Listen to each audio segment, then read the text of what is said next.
Okay, so I'm guessing you clicked on this YouTube video because you're looking to increase your own YouTube views, maybe even get some more subscribers, eventually maybe some boatloads of cash. Well, I'm going to try my best to turn that frown upside down and get you to your goals in this video. Okay, so the basic way I'm going to structure this video is first I'm going to give you the basic tips that every YouTube channel should know and have, and then after that I'm going to give you guys like my own personal tips that might be a little different, but they actually work and they've boosted my channel a bunch. Now I've been doing YouTube for a couple months now, and I've noticed that I've grown a lot faster than a lot of my other friends, and I'm going to give you guys all the secrets I've used to actually do this and go from there. But first I want to cover the basics, and then after that we're going to hit the nitty-gritty stuff. Okay, so I have my little sheet here. First and foremost, you want to start YouTube because you enjoy it. You want to have fun with what you're doing. You don't want to do it with the mindset of that, oh, I want to make money off of this.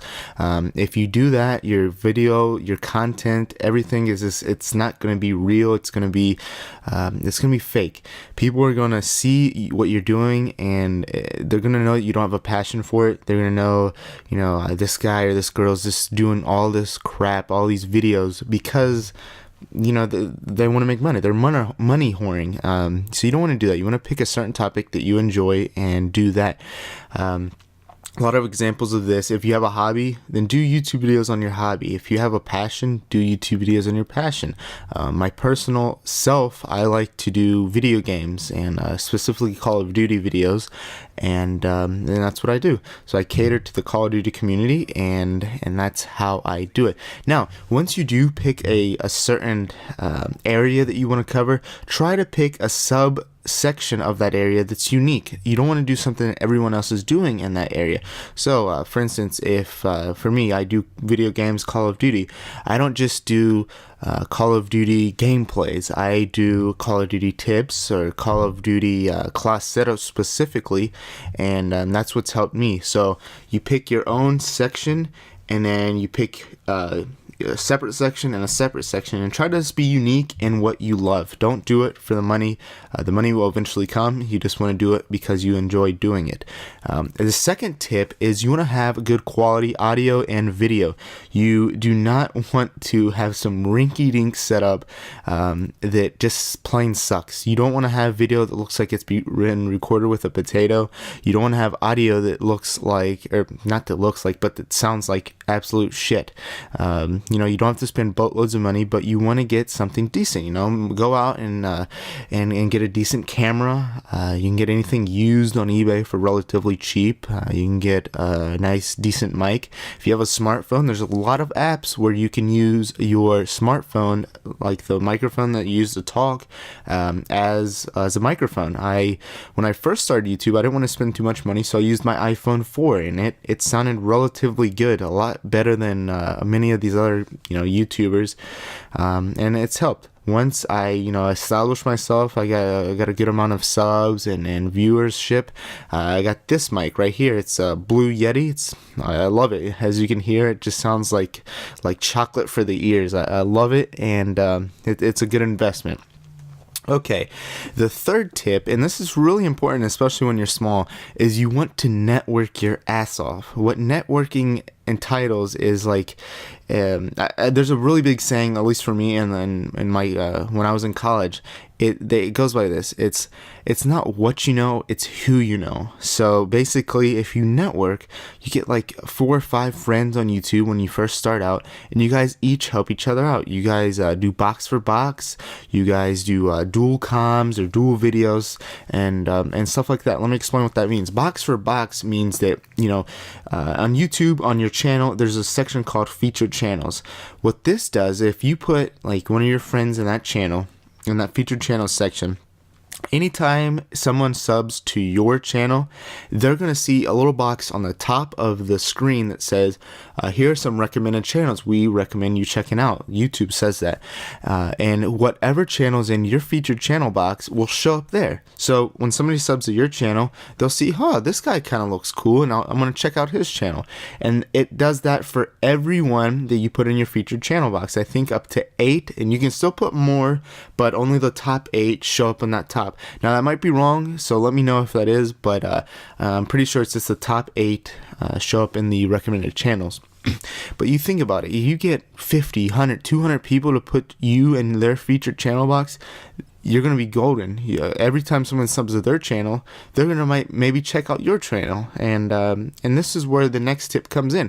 You want to have a good channel logo. You want to have something that's eye-catchy. Don't just put, a little picture of you or something. Make something up in Photoshop or download something from the internet that catches the eye. Something colorful, something cool. I know a lot of people put like a really pretty girl or something, and that's kind of unethical, but it works. And it uses the same concept. Use something that's eye-catchy where people are going to want to look at your channel. Okay, and the next tip, I think it's our 4th tip, you want to use good titles and good tags, okay? If you have a very specific video, then you want a very specific title.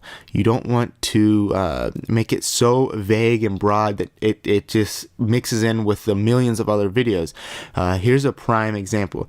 If I have a video where I am covering, let's see, how to do a tune-up on a car, okay? I don't want to just say on the title of the video how to do a tune-up, okay? Because there's millions of different cars, there's millions of different vehicles in general. How to do a tune-up on what? So I'm going to say, let's say I'm doing it on a 2005 Honda Civic, something like that. I'm going to put how to do a tune-up on a 2005 Honda Civic very easily, something like that. You want to have a title where if somebody searches for specifically, I want to do a tune-up on a Honda Civic or a 2005 Honda Civic, they're going to find your video.